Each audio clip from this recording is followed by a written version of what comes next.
Seigneur, s'il est possible d'éloigner cette coupe de moi. Oui, c'est l'angoisse de la chair.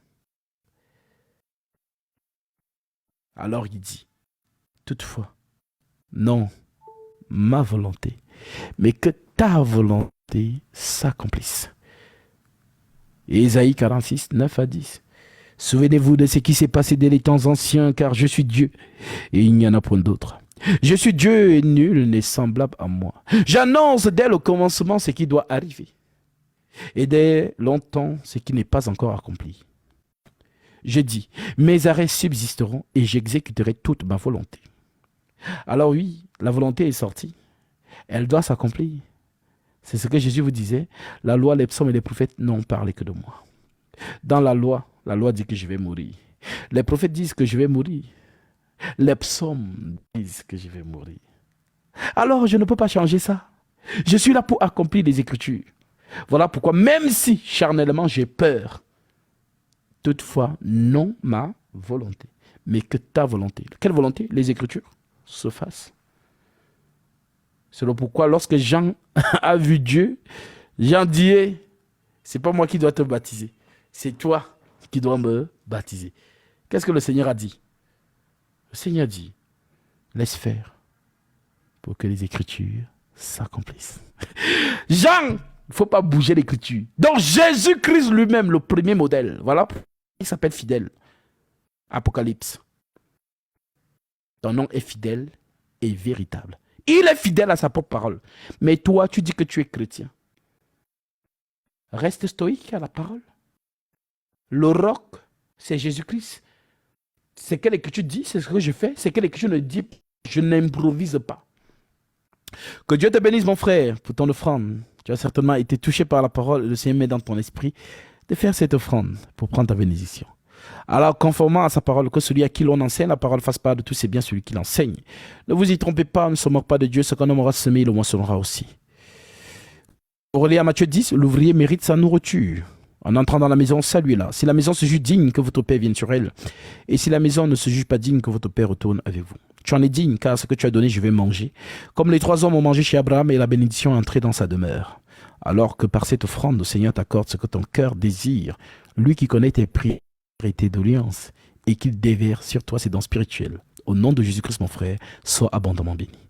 Alors oui, mes frères, les expressions de la prophétie, faites très attention avec. Si vous n'avez pas été appelé au ministère de la parole, ne forcez pas. Parce que nous avons la compréhension céleste. C'est ce que Paul appelle avoir la pensée de Christ. L'homme animal ne comprend pas les choses de l'esprit car elles sont une folie pour lui. Il ne peut les comprendre parce que c'est spirituellement qu'on en juge. L'homme spirituel, au contraire, juge de tout et n'est lui-même jugé par personne. Car qui a connu la pensée du Seigneur pour l'instruire? Or, nous avons la pensée de Christ. Alors oui, la pensée de Christ est celle-là. Il me fit voir Josué, le souverain sacrificateur, debout devant l'ange de l'Éternel. Et Satan, qui se tenait à sa droite pour l'accuser. C'est pourquoi Luc chapitre 4, tu vas comprendre ça maintenant. C'était la plaidoirie entre 2 avocats. Est-ce que quand Satan disait il est écrit, Jésus a dit c'est faux ce que tu dis là. Non, non. Jésus disait il est aussi écrit. C'est 2 avocats qui sont en train de plaider. Oui. Il me fit voir Jésus, le souverain sacrificateur, devant l'ange de l'Éternel. Et Satan qui se tenait à sa droite pour l'accuser. L'Éternel dit à Satan que l'Éternel te reprime. Alors, je n'ai pas vu ton nom. C'est passé très vite, mais j'ai vu ton offrande. Alors, tu te reconnaîtras. Conformément à la parole du Seigneur, lui qui te touche de faire cette offrande, on ne se connaît pas, mais le Seigneur te fait cette grâce parce que tu as été touché par la vérité. Et la vérité fait en sorte que tu manifestes cette écriture. Galates 6 à 7. Que celui à qui l'on enseigne la parole fasse part de tous ses biens, celui qui enseigne. Ne vous y trompez pas, on ne se mord pas de Dieu. Ce qu'on aimera semer, le moissonnera aussi. Alors que par cette offrande, mon frère ou ma sœur qui a fait cette offrande, et corrélé à Matthieu 10, l'ouvrier mérite sa nourriture. En entrant dans la maison, saluez-la. Si la maison se juge digne, que votre Père vienne sur elle. Et si la maison ne se juge pas digne, que votre Père retourne avec vous. Tu en es digne, car ce que tu as donné, je vais manger. Comme les 3 hommes ont mangé chez Abraham, et la bénédiction est entrée dans sa demeure. Alors que par cette offrande, le Seigneur t'accorde ce que ton cœur désire, lui qui connaît tes prières et tes doléances, et qu'il déverse sur toi ses dons spirituels, au nom de Jésus-Christ, mon frère Omassa qui a fait cette offrande, soit abondamment béni. La parole de Jésus est vivante. Nous ne prenons pas la dîme, car dans la nouvelle alliance, la dîme ne se prend pas.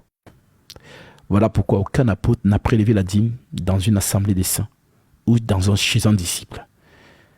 Aujourd'hui, nous sommes dans ce qu'on appelle les dons volontaires. Tu es touché par la parole, tu donnes. Tu ne donnes pas parce que tu es gentil ou parce que tu es gentil. Non, ça veut dire que tu ne sais pas pourquoi tu donnes. Donne conformément à l'Écriture, que celui à qui l'on enseigne la parole fasse part de tous ses biens à celui qui l'enseigne. Ne vous y trompez pas, on ne se moque pas de Dieu. Ce qu'on aura semé, il le moissonnera aussi. Le Seigneur a laissé sa paix dans l'onction ministérielle. Je vous donne ma paix, je vous laisse ma paix. Je ne vous la donne pas comme le monde vous la donne. Donc l'homme de Dieu se balade avec tes bénédictions. Lorsqu'il est en train d'exercer, d'agiter l'épée de la justice, en d'autres termes la parole du Seigneur, c'est le lieu où il faut semer. Pour prendre ce que Christ a mis en toi, pour toi, dans le ministère. Voilà pourquoi nous ne prêchons pas pour un gain. Comme Paul pouvait le dire, quel est donc mon avantage? Quelle est donc ma récompense? C'est d'annoncer gratuitement l'évangile du Seigneur. Car c'est ce qu'il a dit. Vous avez reçu gratuitement, donné gratuitement. On ne vend pas les choses du Seigneur. On ne vend pas. Même si j'ai faim, comment? Je ne serai pas là en train de vous dire de donner. Si vous êtes enfant d'Abraham, ça va venir seul dans votre esprit. Voilà pourquoi lorsque les 3 hommes sont passés chez Abraham, il a compris qu'il était visité. S'il laissait ces 3 hommes passer, Isaac n'allait jamais venir au monde. Parce qu'Abraham avait tout. Une belle femme, des richesses.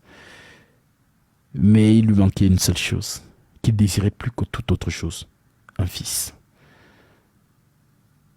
Et c'est à 90 ans que Dieu passe devant devant sa maison. Si Abraham n'avait pas discerné que je suis visité, ces hommes seraient passés. Mais comme le Seigneur connaît ses enfants, Abraham a fait ce qu'il fallait faire. Et voilà comment, dès que Dieu mange ce que tu lui as donné,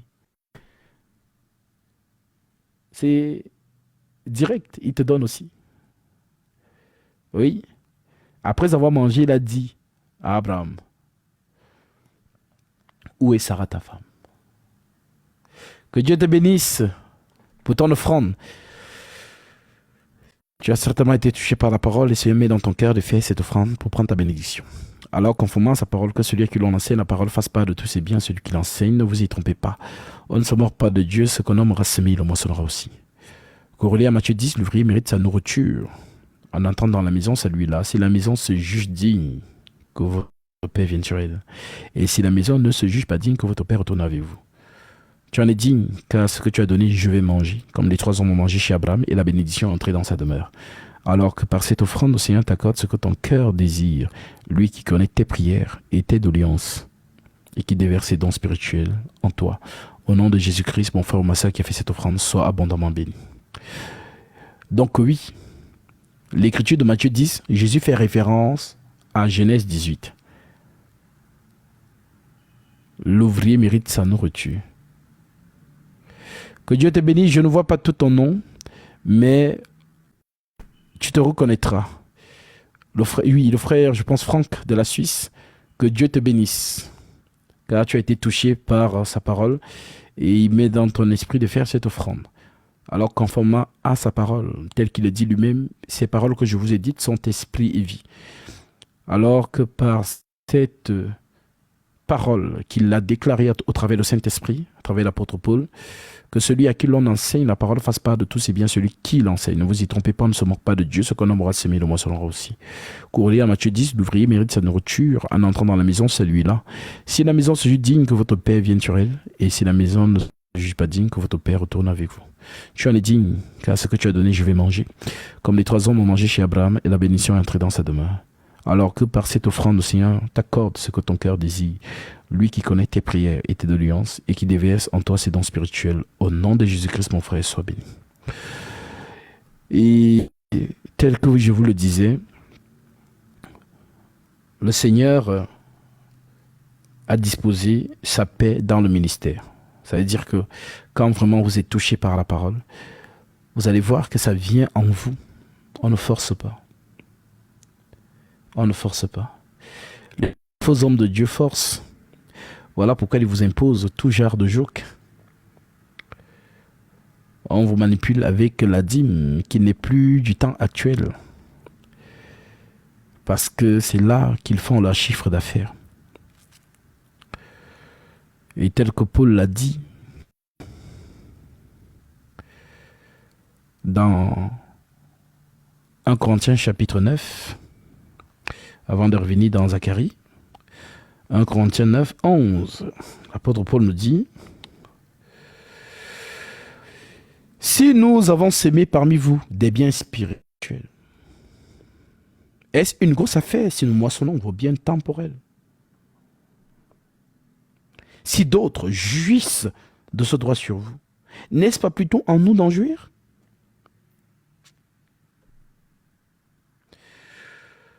Mais nous n'avons pas usé de ce droit.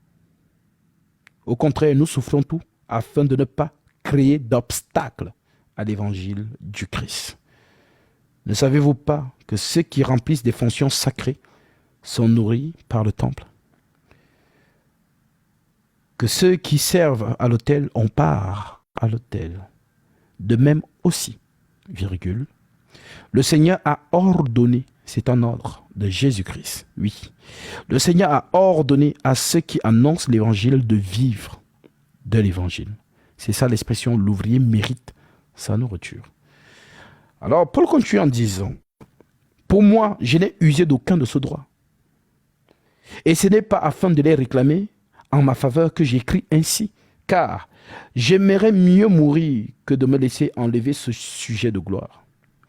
Si j'annonce l'évangile, ce n'est pas pour moi un sujet de gloire, car la nécessité m'en est imposée, je n'ai pas le choix. Et malheur à moi si je n'annonce pas l'évangile. Si je le fais de bon cœur, j'en ai la récompense. Mais si je le fais malgré moi, c'est une charge qui m'est confiée. Quelle est donc ma récompense?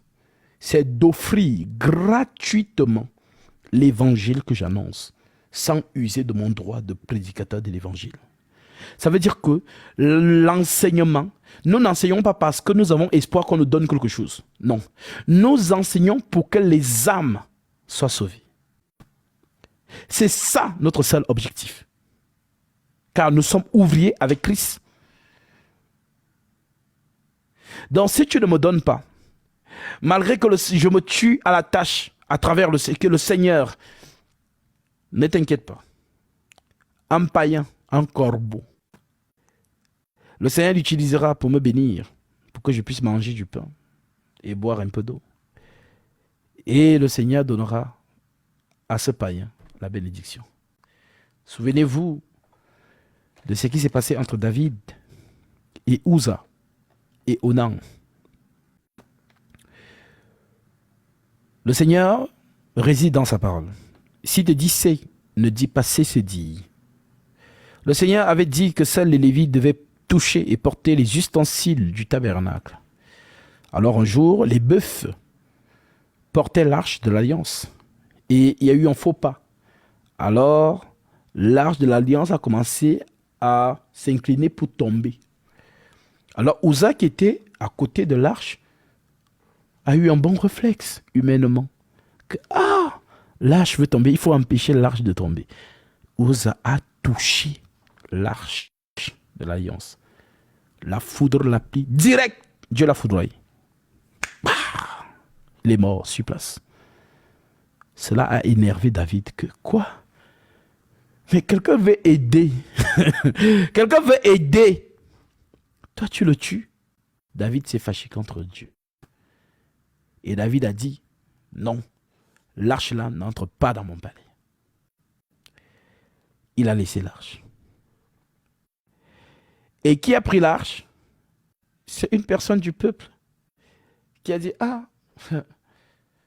on a amené l'arche dans la maison de de cet homme. Et cet homme a commencé à prospérer. Et les gens venaient dire à David que, ah, David, l'arche que tu as laissée là, c'est dans la maison de tel. Et il prospère.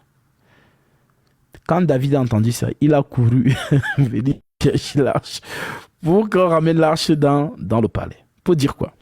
Pour dire qu'avec Dieu, il faut le servir dans sa parole. C'est ce qu'il dit à Josué en tout cas. Josué 1, verset 8. Que ce livre de la loi ne s'éloigne point de ta bouche. Mais dites-le jour et nuit pour agir fidèlement selon tout ce qui est écrit. Parce que les gens oublient souvent cette petite partie-là. Pour agir fidèlement selon tout ce qui est écrit. Donc s'il a dit c'est, ne dis pas c'est dit. Voilà. Parce que les gens sont dans les émotions. Ils veulent servir Dieu avec leurs émotions, leurs sensations, leurs états d'âme. Non. Avec Dieu, on reste fidèle à ce qui est écrit. Et quand tu te comportes ainsi, il est avec toi. Dès lors que tu ajoutes ou tu retranches, il n'est plus là. Donc, oui, vous qui mettez l'écriture en pratique, l'écriture se manifestera. Parce que l'écriture, c'est Jésus. Ces paroles que je vous ai dites sont esprit et vie. Nous continuons. Alors, comme nous disions sur Zacharie chapitre 3, l'Éternel dit à Satan que l'Éternel te réprime. Satan, que l'Éternel te réprime. Lui qui a choisi Jérusalem, n'est-ce pas là un tisson arraché du feu? Or, Josué était couvert de vêtements sales, dont Josué était dans le péché. Donc, Satan avait raison de le réclamer. Alors, qu'est-ce qui se passe? Or, Josué était couvert de vêtements sales. Et il se tenait debout devant l'ange. L'ange, prenant la parole, dit à ceux qui étaient devant lui, ôtez-lui les vêtements sales. Puis il dit à Josué, vois, je t'enlève ton iniquité et je te revêts d'habits de fête. Donc l'ange justifie Josué, malgré qu'il est dans le péché. C'est ce qui se passe donc avec notre Seigneur Jésus-Christ. Il nous a justifiés. Voilà pourquoi il n'y a plus de condamnation pour ceux qui sont en Jésus-Christ. Et jusqu'à aujourd'hui, Satan ne comprend pas. Mais comment ça? Il a péché. Mais pourquoi il ne la condamne pas? C'est normal, Satan. Cette personne est invisible. Elle est cachée dans le sang de Jésus-Christ. Tu n'as pas compris l'arche de Noé? Tout ce qui était dans l'arche, est-ce que le déluge les a touchés? Non. Tu n'as pas compris Exode 12. Tout ce qui était dans la maison avec le sang sur le linteau de la porte. Est-ce que lorsque le jugement est passé, le jugement les a touchés? Non plus. Pourquoi? Parce qu'ils étaient cachés dans le sang de Jésus-Christ. Alors oui, lorsque nous sommes cachés dans le sang de Christ, nous sommes invisibles au trône divin.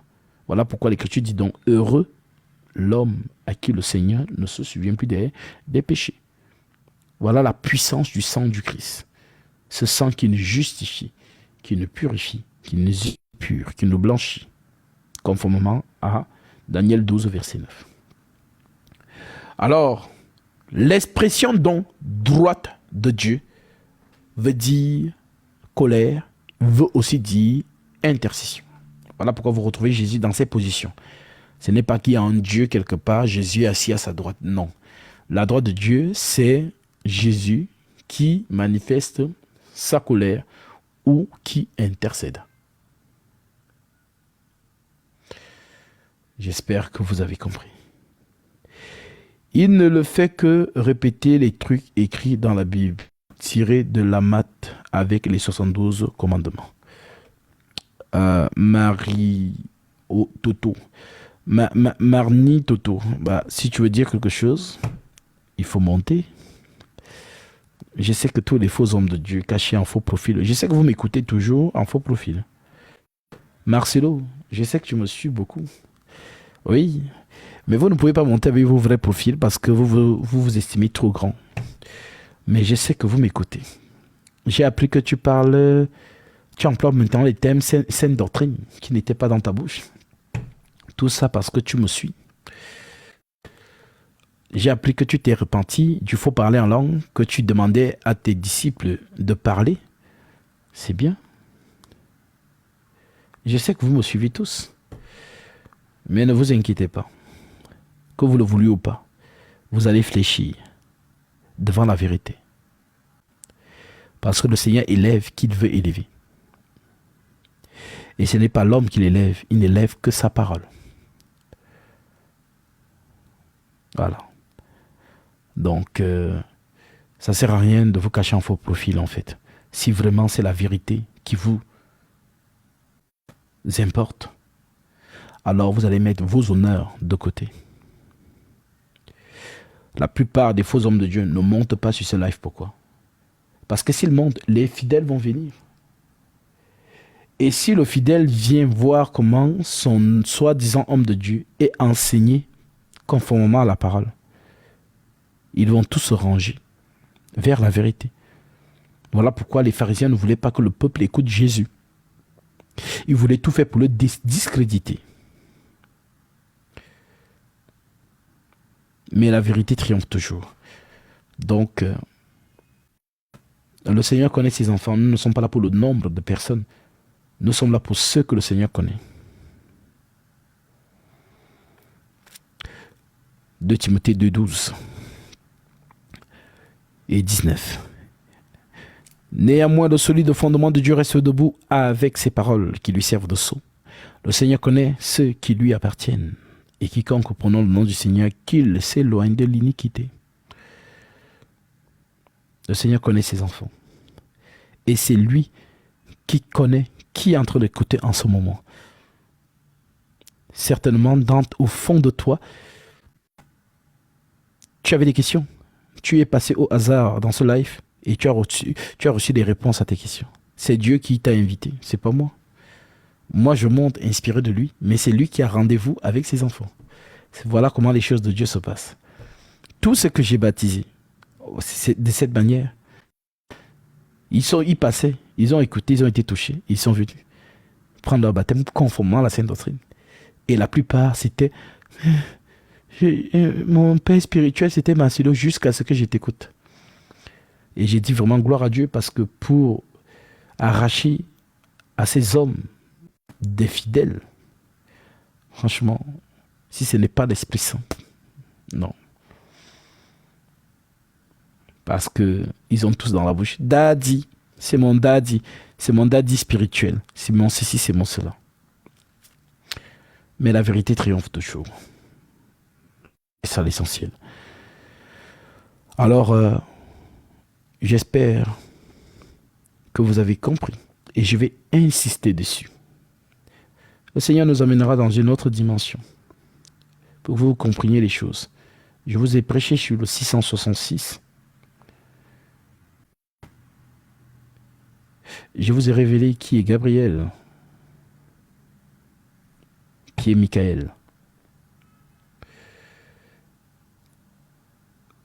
Et pour accéder à ce niveau, il n'y a que le Seigneur. Parce que ces choses sont, je suis d'accord avec vous, compliquées à croire. Car depuis toutes les générations, l'apôtre Paul en a parlé, mais personne n'a compris. Paul a reçu l'excellence de la connaissance. Il n'y a pas de révélation au-dessus de celle que Paul a reçue. Dans les choses que je vous prêche, ce n'est pas nouveau. Paul vous a enseigné, mais vous n'avez pas saisi, tel que lui-même le disait. Je vous ai donné du lait et non de la nourriture solide, parce que vous ne pouviez pas la supporter. Et vous ne le pouvez pas même à présent, parce que vous êtes encore charnel. Donc ce sont ces choses que le Seigneur, par mon ministère, vous simplifie pour que vous puissiez comprendre les écrits de Paul. Voilà. Donc, moi, je vous suis disponible pour tous ceux qui veulent débattre, ceux qui veulent poser des questions, ceux qui veulent entrer encore plus en profondeur de certaines questions. N'hésitez pas. Nous sommes là pour ça. Nous sommes là pour vous enseigner les choses que l'œil n'a point vues, que l'oreille n'a point entendues, et qui ne sont point montées dans le cœur de l'homme. Des choses que Dieu a préparées pour ceux qui l'aiment. Dieu nous les a révélées par l'Esprit, car l'Esprit sonde tout, même les profondeurs de Dieu. Tout simplement.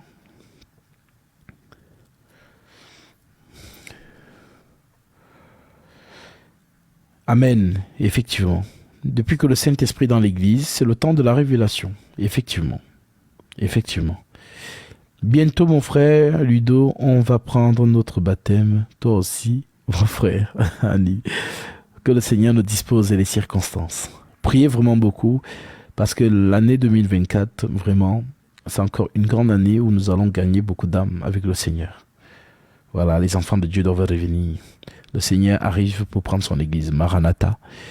Et nous devons justement nous atteler à la tâche pour ramener nos frères qui sont encore égarés dans les fausses doctrines. Ceux qui bavardent beaucoup dans le forum, là, faites vos demandes.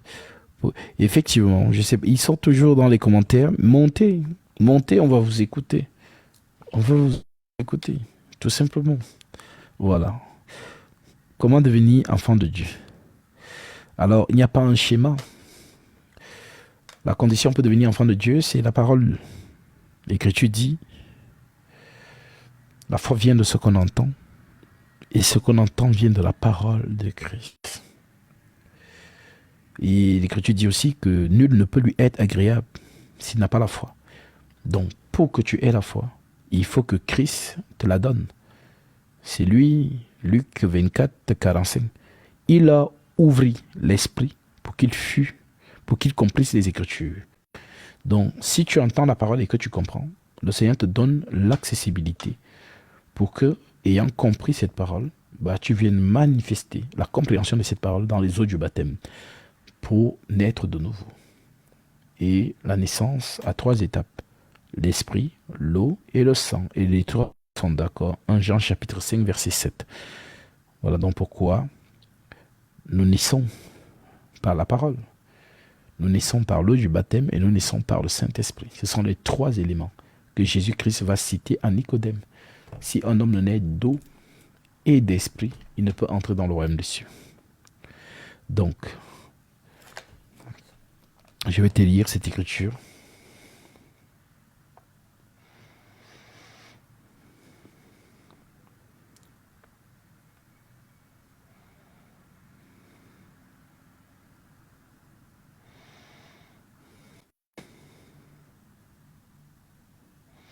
Nous sommes dans Romains, chapitre 10.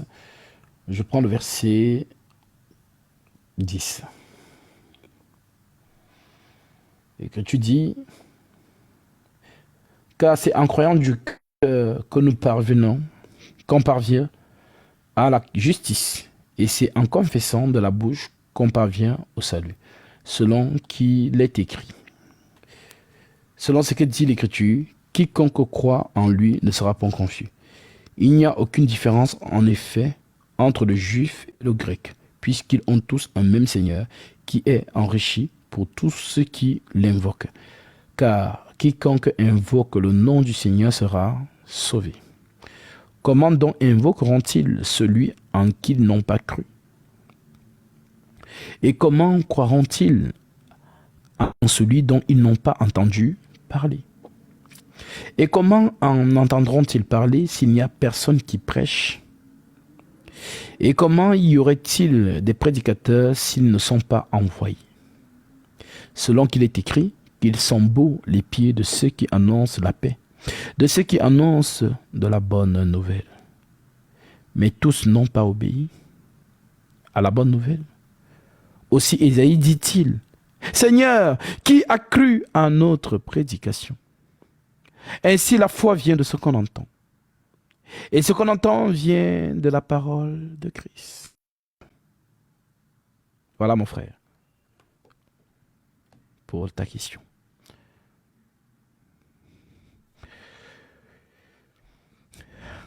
Désolé pour ceux qui ont posé des questions, je n'ai pas pu voir puisque j'étais en train de lire.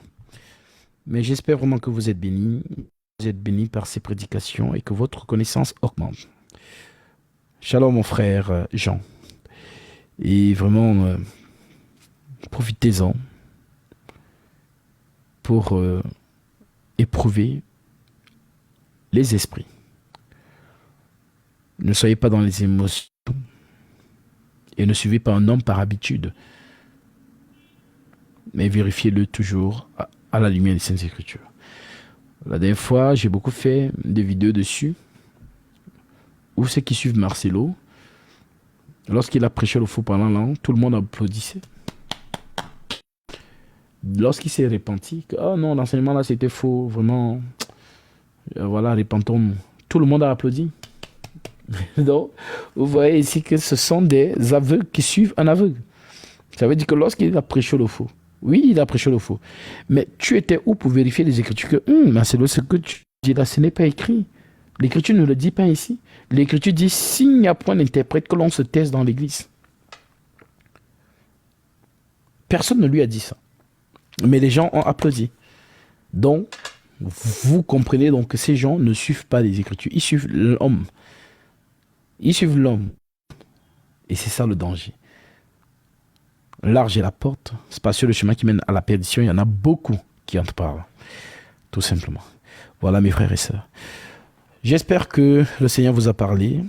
Nous arrivons ici à la fin de ce live. Vraiment, nous allons reprendre de plus belle.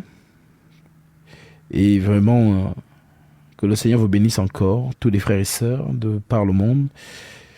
Et encore nos frères et sœurs qui sont ici au Cameroun avec moi. Nous avons passé un très bon moment hier dans l'adoration de notre Seigneur, dans la communion fraternelle. Nous avons bien mangé aussi à la fin. Et vraiment que Dieu bénisse encore le zèle de nos frères et sœurs de l'Assemblée de Yaoundé ici au Cameroun, conduit par le frère Kevin. Donc ceux qui sont au Cameroun, lorsque je ne serai pas sur place, si vous voulez recevoir votre baptême conformément à la Sainte Doctrine, le frère Kevin, voilà, sera disponible pour vous attribuer le baptême conformément à la Sainte Doctrine. Il est sous la tutelle de mon ministère. C'est un ministre du Seigneur qui, justement, va continuer l'œuvre ici au Cameroun. Alors,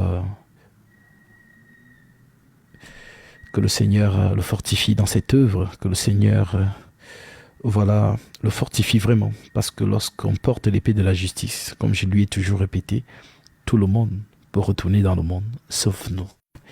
Et même lorsque les frères ou les sœurs vont manifester de la faiblesse ou encore des genoux qui chancellent, ce sera à nous de les encourager, de ne pas abandonner leur foi. C'est ça, les soldats. Voilà pourquoi Paul dit, n'impose les mains à personne avec précipitation. Voilà. Donc, lorsque nous avons la mission du Christ, alors notre vie ne compte plus. Nos envies ne comptent plus. C'est le Seigneur qui le dit, il n'y a pas d'ouvrier qui met la main à la charrue et qui se retourne en arrière. Voilà, donc que le Seigneur nous fortifie. Fortifiez-nous dans vos prières également. Prières et saints, priez pour tout ce que le Seigneur, voilà, appelle à le servir, vraiment. Élevez des prières. Élevez vraiment des prières pour nous. Ceux qui peuvent jeûner. Que le Seigneur fortifie son œuvre, parce que c'est son œuvre. C'est son œuvre. Nous ne sommes que ses vases, et qui nous donne donc la puissance, la force de pouvoir accomplir son œuvre selon sa préscience et selon sa volonté. Voilà. Et nous vous disons encore shalom. La mission au Cameroun était vraiment avec succès. Le Seigneur déploie encore sa miséricorde en donnant son Esprit Saint à ses enfants. Et nous prions aussi pour vous qui n'avez pas encore reçu le Saint-Esprit, afin que le Seigneur puisse vous permettre d'expérimenter cela, afin de faire de vous des adorateurs et des adoratrices en esprit et en vérité, conformément à Jean 4. Les vrais adorateurs adoreront le Père en esprit et en vérité. Ce sont des tels adorateurs que le Père demande. Dieu est esprit. Et il faut que ceux qui l'adorent en esprit et en vérité. Adorer Dieu en esprit, c'est recevoir le Saint-Esprit. On n'adore pas Dieu avec le piano. Ce n'est pas ça l'adoration. Ce sont des louanges, ça s'appelle. Ce sont des cantiques. Mais l'adoration, c'est mystique. Si vous voulez, c'est la sorcellerie divine. L'adoration, c'est lorsque l'Esprit du Père lui-même intercède en toi. C'est ça l'écriture qui dit, l'esprit rend témoignage à notre esprit que nous sommes enfants de Dieu. C'est à ce moment-là, lorsque vous voyez, et vraiment c'était merveilleux, c'était magnifique, où on plonge le frère ou la sœur dans l'eau, lorsqu'elle remonte, l'esprit la saisit et commence à glorifier Dieu en mystère. C'est ça l'adoration, un esprit. C'est-à-dire le Seigneur qui rend témoignage à l'esprit de la sœur ou du frère qu'elle est enfant de Dieu. Et c'était vraiment puissant. C'était très puissant. Vraiment. Et le village où on était pour baptiser, les personnes occultes de ce village, ce sont Lévi. Pour ceux qui ont suivi le live, ah oui, c'est vrai que le live était à couper en ce moment-là, mais nous avons été menacés. Où les autochtones, les villageois, commençaient à nous dire, c'est que vous avez pris dans l'eau là, vous n'allez pas sortir avec. Nous n'allons pas vous laisser sortir avec. Vous allez voir. Donc, ce sont des paroles codées que nous comprenons spirituellement. Donc, pour eux, c'est qu'ils avaient mis dans l'eau. Voilà pourquoi je vous ai dit, prenez toujours autorité dans les eaux. Vous ne savez jamais dans quelle eau vous entrez. Vous ne savez jamais. Le baptême n'est pas un jeu, surtout lorsque c'est le vrai baptême. Ce n'est pas un jeu, c'est un moment vraiment très mystique. Voilà pourquoi on ne se lève pas comme ça pour aller baptiser. Non. Le démon respecte celui qui a l'autorité. C'est ce qu'on a dit aux 7 fils de Séva. Nous connaissons Paul. Lisons, finissons même avec cette écriture, c'est très important.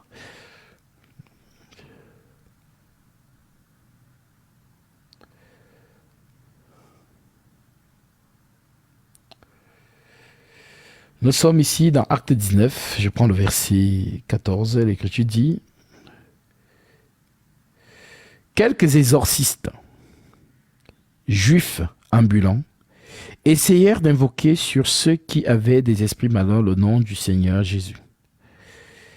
En disant « Je vous conjure par Jésus que Paul prêche », ceux qui faisaient cela étaient 7 fils de Séva. Juifs, l'un des principaux sacrificateurs. L'esprit malin leur répondit, dont Satan répond. L'esprit malin leur répondit, je connais Jésus. Je connais Jésus. Et je sais qui est Paul. Mais vous, qui êtes-vous? Donc, si le démon ne reconnaît pas l'autorité en toi, mon frère, tu as touché les forces qui te dépassent. Et tu vas payer cher. On ne joue pas avec ces choses-là. Voilà donc pourquoi, lorsque je le disais, il y a même certains qui commençaient à faire des lives et des commentaires. Regardez Gatsby, quand il entre dans l'eau, regardez ses mains tremblent dans l'eau, ça veut dire qu'il invoque les sirènes des eaux. Oui, c'est parce que vous n'êtes pas spirituel. Donc, lorsque le Seigneur nous conduit à le faire, c'est pour chasser tout esprit dans ces eaux qui ne confessent pas de son nom de Jésus-Christ. C'est l'ordre qu'on leur donne de partir quand nous allons posséder les lieux. Oui. Voilà pourquoi lorsque nous entrons, eux ils sont étonnés. Mais attends, avec toutes les incantations qu'on a fait dans l'eau là, notre totem, c'est là-bas, c'est dans ces eaux-là que nous gardons nos totems. Comment ils ont fait pour entrer dans l'eau? Alors oui, nous prenons autorité et nous assujettissons tout esprit, peu importe ton égrégore, notre présence seule étouffe les esprits impurs de ce village. Voilà donc pourquoi quand nous sommes sortis, ils étaient là, ils ont parlé. Oh, la prochaine fois, vous allez voir, machin. Oh, on sera là. On n'est pas intimidé. Nous allons faire la bienséance, nous allons voir le chef du village et nous allons dire que nous sommes venus baptiser. Maintenant, les sorciers, voilà, parce qu'on est né sorcier, le sorcier travaille avec un esprit impur. Voilà. Donc Jésus dit, celui qui est en vous est plus puissant que celui qui est dans le monde. Alors les frères, ceux qui étaient en live, ont vu cela en live. Ont vu des sœurs être délivrées, des frères être délivrés des esprits impurs. Il y a des choses que nous voyons mais que nous ne parlons pas. Vous n'allez jamais m'entendre trop parler de ces choses. Parce qu'on n'est pas là pour... un peu comme Jésus disait aux disciples.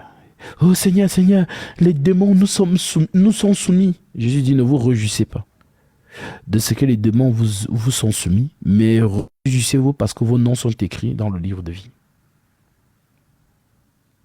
Donc, ce n'est pas de spectacle où on va mettre la caméra. C'est-à-dire, le photographe, il vient zoomer. Oui, démon, qui es-tu? Ça, c'est le démon du mariage, hein, très coriace. Hein? Tu es dans elle depuis quand? Qui t'a envoyé? Ah, son grand-père du village. Hein? Ah, vraiment. Bon, démon, aujourd'hui, c'est vraiment ta fin. Hein? Ça, c'est de la manipulation. Ils font ça pourquoi? Pour attirer de l'audience. Comme les gens courent derrière les miracles. Comme les gens courent derrière les choses extraordinaires.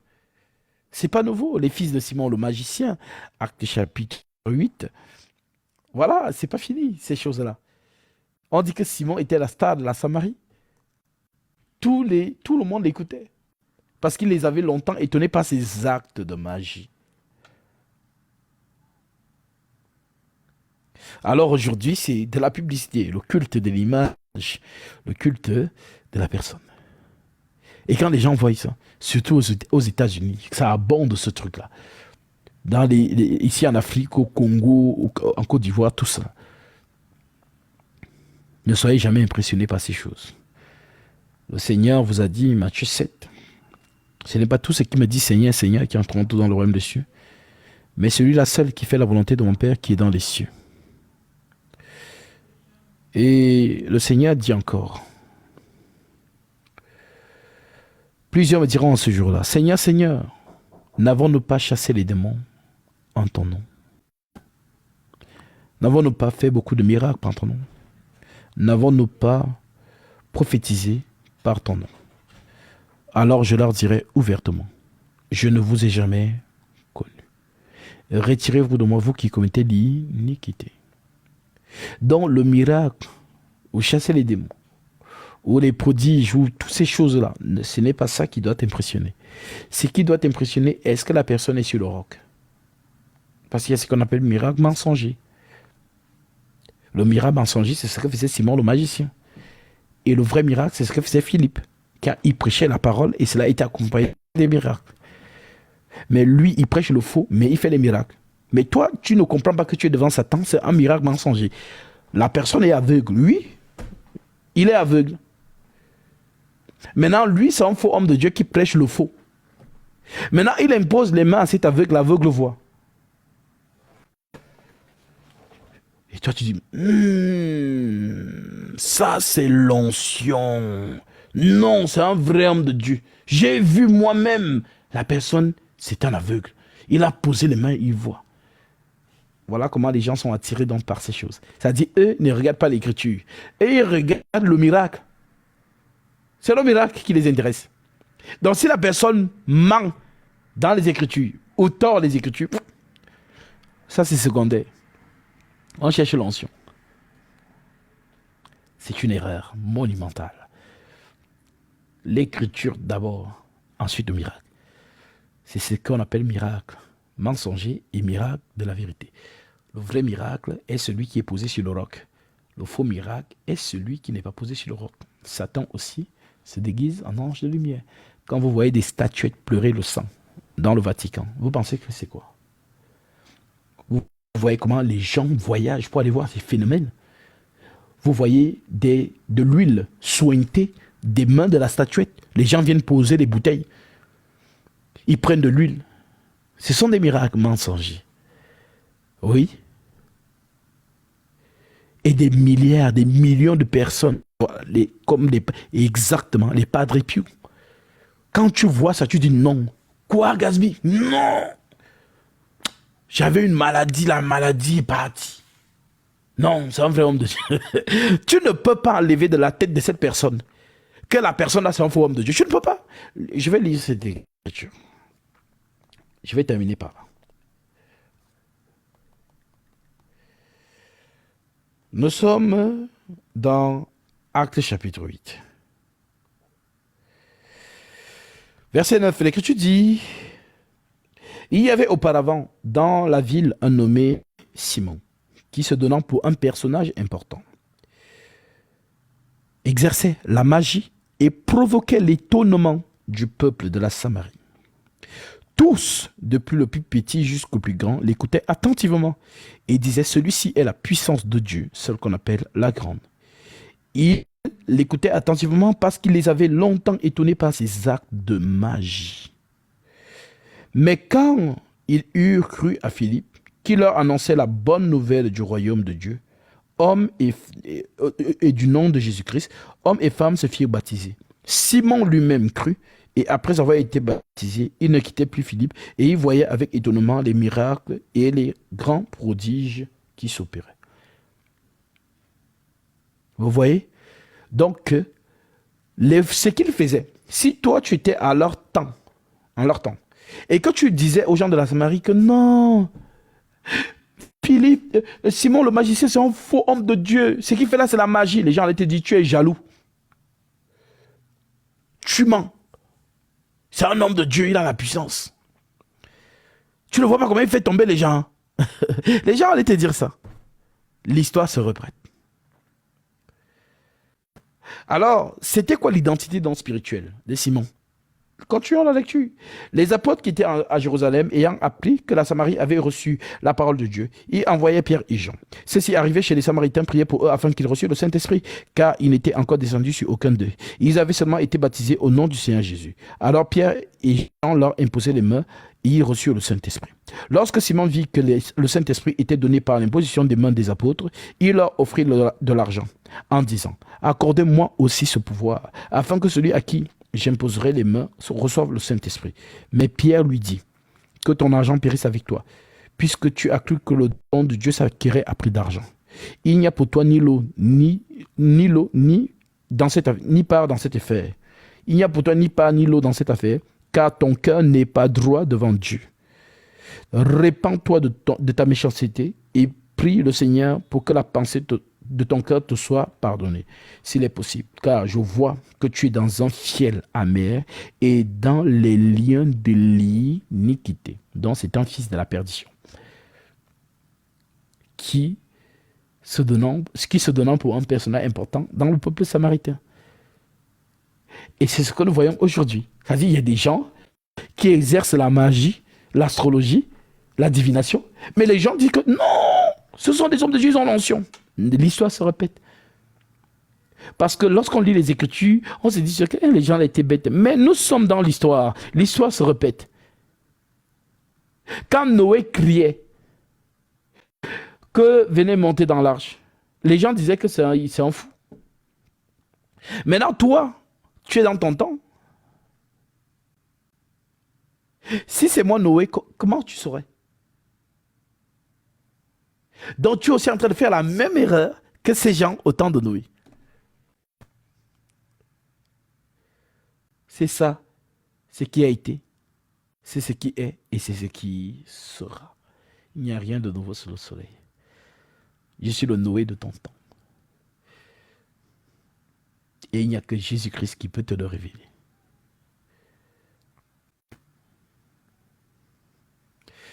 Sur ce, que Dieu vous bénisse. Que Dieu bénisse encore nos frères et sœurs qui ont manifesté les offrandes pour accomplir la parole du Christ. Vous qui avez été touchés par sa parole, j'espère vraiment que vous grandissez dans la connaissance et que ces choses sont limpides et fluides dans votre esprit. Nous continuons à vous rester disponibles pour vous apporter encore d'amples explications sur les choses dont vous avez encore des zones d'ombre. Soyez encore abondamment bénis. Je m'excuse encore pour mon silence, parce que voilà, je suis très pris aussi ici au Cameroun. Mais